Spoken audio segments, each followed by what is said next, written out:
Assalamualaikum warahmatullahi wabarakatuh. Alhamdulillah. Allahumma salli ala nabiyil hashimi Muhammadin wa ala alihi wa sallim taslima. Kawan-kawan sekalian,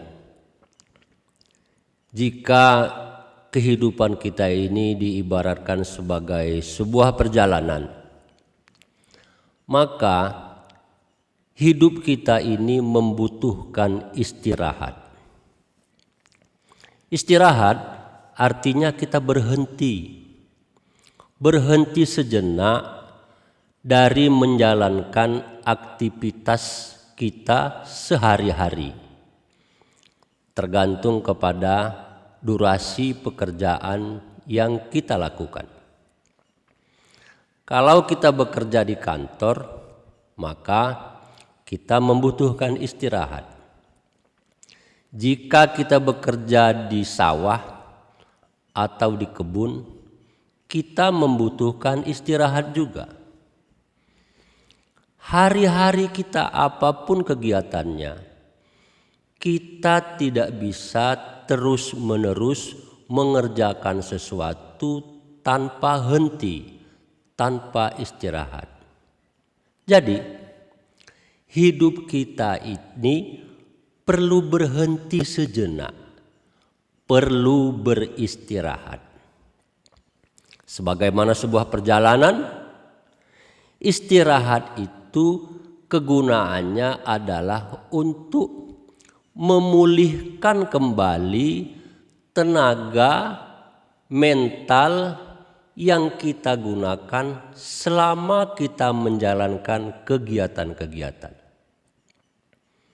Bayangkan kalau kita dalam perjalanan melalui sebuah jalan raya dalam jangka waktu beberapa jam atau bahkan lebih dari 10 jam tanpa istirahat, maka pasti kita akan capek, kita akan letih, dan kita nanti akan kesulitan mengendalikan diri kita, baik diri kita secara fisik maupun diri kita secara psikologis, secara mental, secara kejiwaan.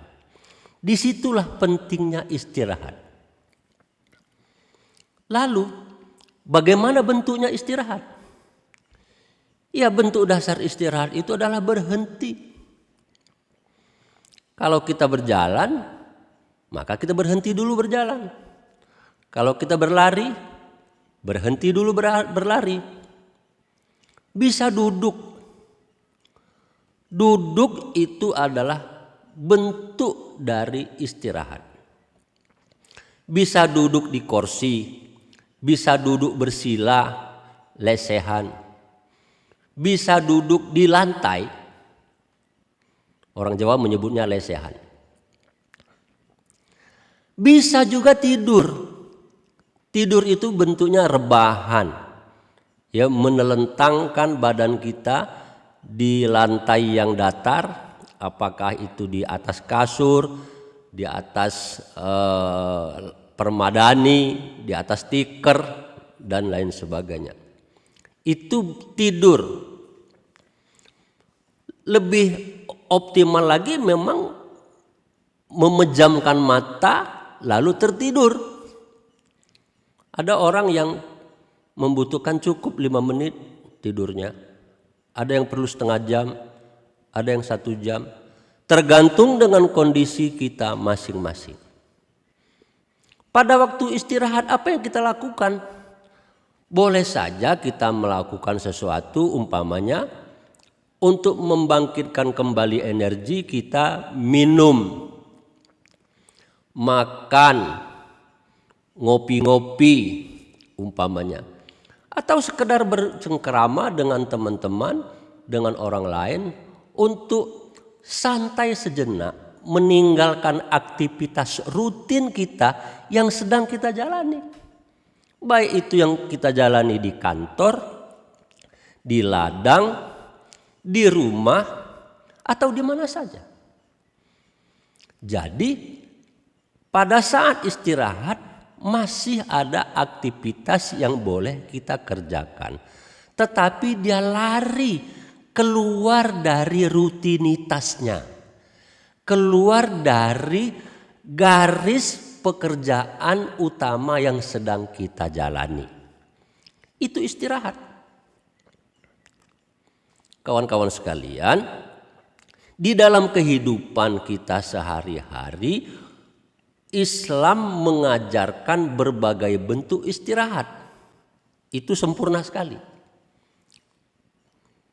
Pertama, kita pasti mengenal iktikaf. Iktikaf itu salah satu fungsinya adalah istirahat. Istirahat baik secara fisik maupun secara batin. Selain iktikaf apa?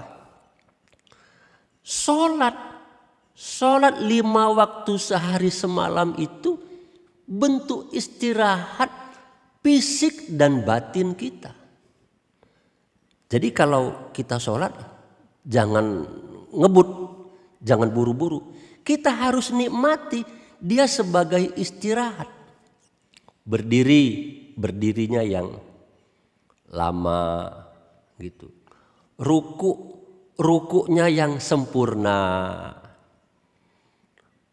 Sujud demikian juga. Sujudnya yang benar-benar sujud, bukan hanya nempelkan kening atau menempelkan muka kita ke lantai atau ke sajadah.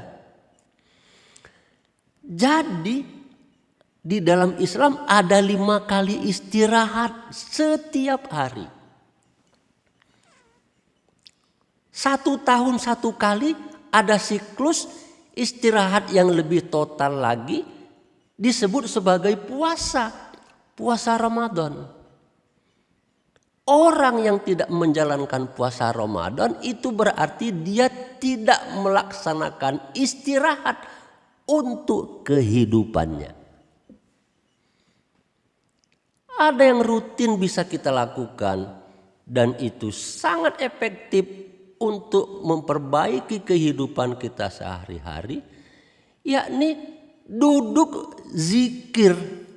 Berzikir itu adalah salah satu bentuk istirahat yang diajarkan oleh Tuhan di dalam agama Islam. Jadi kehidupan kawan-kawan sekalian dituntun oleh ajaran agama Islam untuk beristirahat. Fungsi ibadah dalam hal ini adalah istirahat terhadap rutinitas pekerjaan kehidupan dunia kita yang bisa jadi kita lupa. Karena kita lupa, kerja terus, ngejar kehidupan dunia terus, lalu kita capek. Kalau capek maka ibarat nyetir mobil atau mengendarai kendaraan sepeda motor, kita bisa oleng, kehilangan kendali, tidak fokus. Jadi orang yang tidak beristirahat justru akan mencelakakan dirinya sendiri, akan menganiaya dirinya sendiri. Itu merugikan kehidupannya, merugikan perjalanannya. Bagaimana disebut merugikan? Perjalanannya bisa terganggu, perjalanannya bisa tidak tepat waktu, perjalanannya bisa nggak nyampe, tidak sampai kepada tujuan. Nah, ini kawan-kawan sekalian, sebetulnya logika sederhana terhadap hidup kita ini perlu istirahat. Seperti halnya kita mengendarai kendaraan dalam sebuah perjalanan harus istirahat. Sudahkah kawan-kawan, saya dan kita semua mematuhi disiplin ini untuk istirahat di dalam kehidupan kita sehari-hari. Kalau itu kita lupakan, hati-hati. Nanti kita dipaksa oleh Tuhan untuk istirahat selamanya. Mudah-mudahan bermanfaat perbincangan singkat seperti ini. Terima kasih.